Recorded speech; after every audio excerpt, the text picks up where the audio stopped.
Good morning, everyone. Amanda here, and I'm here with another DBT video.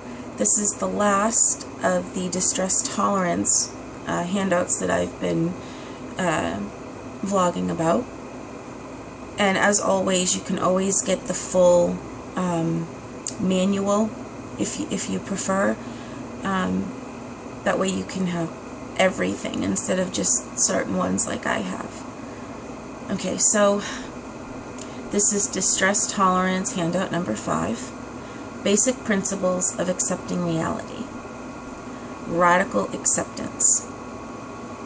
Freedom from suffering requires acceptance from deep within of what is. Let yourself go completely with what is. Let go of fighting reality. Acceptance is the only way out of hell. Pain creates suffering only when you refuse to accept the pain. Deciding to tolerate the moment is acceptance. Acceptance is acknowledging what is. To accept something is not the same as judging it good. Excuse me. Turning the mind. Acceptance of reality as it is requires an active choice. It is like coming to a fork in the road. You have to turn your mind towards the acceptance road and away from the rejecting reality road. You have to make an inner commitment to accept. The commitment to accept does not itself equal acceptance. It just turns you toward the path, but it is the first step. You have to turn your mind and commit to acceptance over and over and over again. Sometimes you have to make the commitment many times in the space of a few minutes.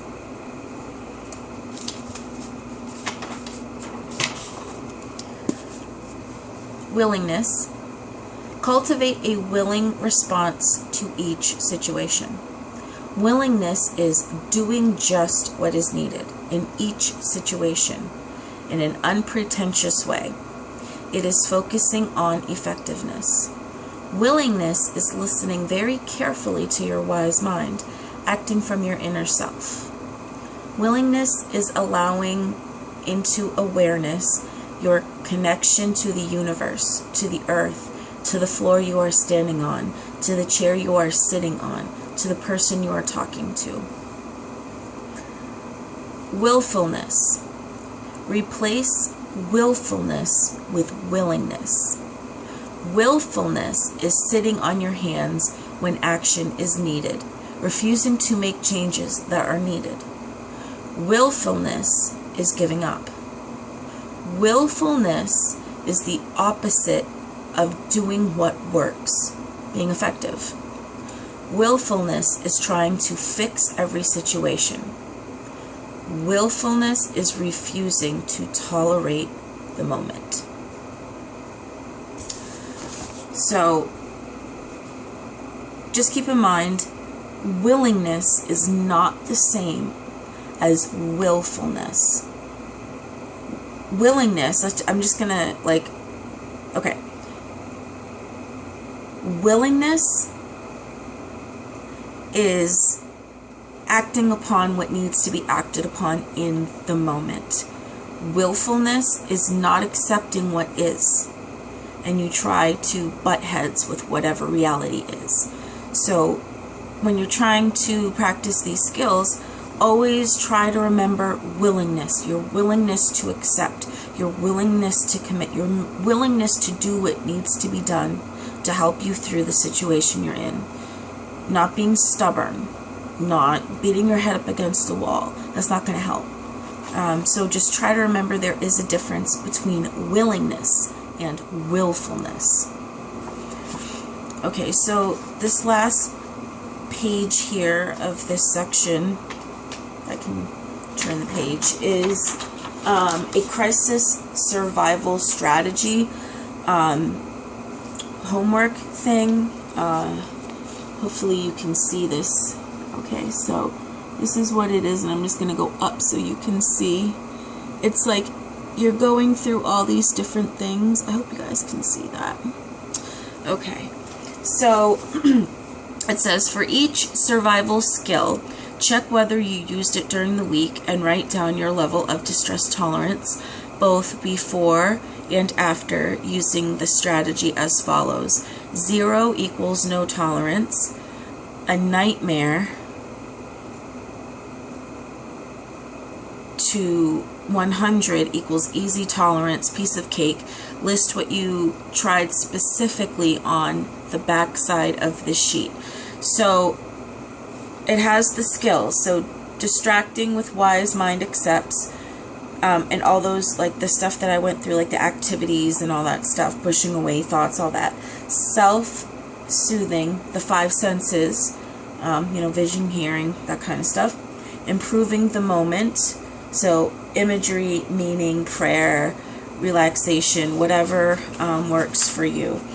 And thinking of pros and cons. So you're going through the week, okay, and stuff happens. So when you get home, you're like, oh, okay, this thing happened today, so I was able to use my self-soothing senses, like vision or whatever. I pictured this beautiful mountain or whatever, to try to keep you in the moment. And then you can go through the week and go, okay, I used this skill that day, I used this skill this day. And then you can reflect and say, okay, did this skill work? Did I apply the skills to help the situation in the moment and stuff like that? So you can keep track of if you're using it, how you're using it, and when you're using it, and if it was effective. And remember, like it said, you have to do this over and over and over and over again. So it's not about the other person, it's about yourself. Okay, so that is the end of that section. And the next section that we are going into is emotional regulation. So I hope this was helpful. And like I said, I'm going to list all the stuff in the description box. I think there was 1 or 2 that I didn't do or I didn't finish because I don't have access to a computer all the time. I have to go to the library, and it's harder to do it on my phone because my phone is like acting weird. Excuse me. So if you're looking in the description box, to have like the the visualization of the words, if you need that, the ones that don't have it or whatever, don't worry, I'm going to put those on once I have the time to get to a computer and do all this stuff. Okay, well, I'm going to go. And I hope you all are doing well. I'm just laughing because I've been mixing up my days. Today is Sunday, and I thought it was Monday, so I drove all the way down to my mechanic's office. And I'm like, yeah, it's Monday, and come to find out it's frickin' Sunday. And so my days have been being messed up, so that's why I was laughing at myself, because we embrace humor as healthy. Principle of support from Nami. Okay, I'm actually gonna go now. Thank you for watching. I love you all. You're so great, and I will see you in my next video. Bye, guys.